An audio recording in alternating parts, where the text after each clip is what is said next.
This is going to be a part of a series that I want to make about what we still don't know about each FNaF game, entitled, What Do We Still Not Know About FNaF? This is about the first game. Everything in it has probably been nearly solved. There's just like a few tidbits here and there, and the big thing, I just want to catalog all the stuff we don't have a consensus on. The one major thing that's changed since the first game was standalone is where Afton hid the bodies of the MCI. We have so many different portrayals of this one event. Into the pit. They're set up like that Foxy minigame from FNaF 2. In FNaF 2, they're portrayed both like that, and as scattered around the place. Help Wanted and the original both put out the suit stuffing idea. There's just so much conflicting info. It's so bad. Some people think there's a second string of murders called the DCI. The thing I hate about it is that I can't even disprove that, because of how messily it's portrayed across the entire franchise. One minor thing is who got convicted. It's a mystery that doesn't really matter in the end. In fact, it might even be the retcon, because no one questioned it until recently. Well, let's go through the current suspects, shall we?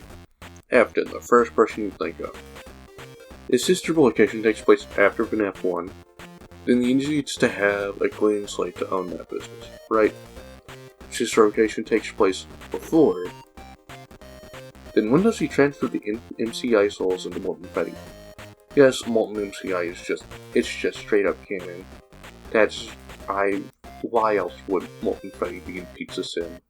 Everyone else that has been introduced was in that building. Why would the MCI not be there? Henry, second person to jump to mind. How would he own a pizzeria if he was arrested for kidnapping kids? Well, not even just kidnapping, convicted for kidnapping kids while owning a pizzeria. Mrs. Afton is a rare suspect, and she's also hard to argue for and argue against. The main reason being is that she has no real role in the series to speak of. It's just the same as saying some random employee took the fall. Then there's Michael. It depends on how old you think he is, or was during the MCI. I have my own theory on when the MCI takes place that makes him entirely too young to be blamed for a serial kidnapping case, and much too young to be referred to as any higher up in any business. Another mystery that is relatively minor, who do we play as?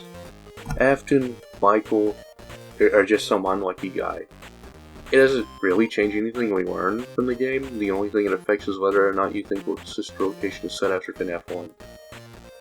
Michael's probably the best main character from a storytelling perspective, considering he would be the main character for all the games except for 2 in FNaF World. And even then, he plays a part in 2.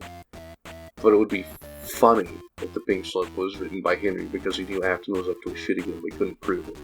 Bite of 87. The original FNaF theory. This was what everyone tried to theorize about before FNaF 3 came out. We don't have a set character who did it. There are quite a few suspects, all with very little evidence. Foxy is the most likely from the original, due to him being out of order and also having sharp teeth. That was probably as far as Scott thought about it.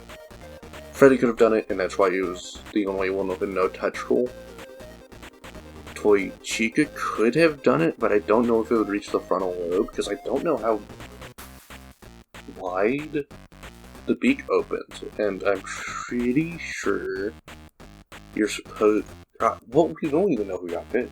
A lot of people assume it's Jeremy, and we have like 3 Jeremys, but like, let's not talk about the Jeremy problem later. We don't really know who got bit.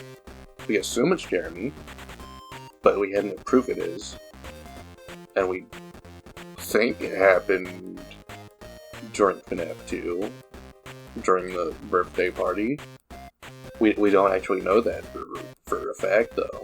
Yeah, but the Mangle could have done it. there's honestly not much proof for Mangle.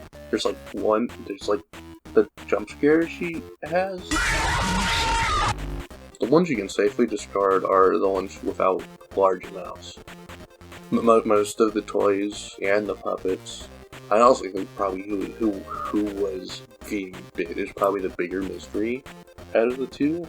There's been a lot of theories on it ever since the first game came out, but not a single one has really stuck. Is it the victims telling Afton that his time is up? The first, I think, the second or third or first theory from Game Theory. Is it Cece telling Mike that he's trapped in Golden Freddy? I think that's a more recent theory. Is it just something that ghosts say? We don't know. I know I didn't actually theorize anything. I'm not here to theorize. This is cataloging the stuff that has no real confirmation or any real fandom consensus.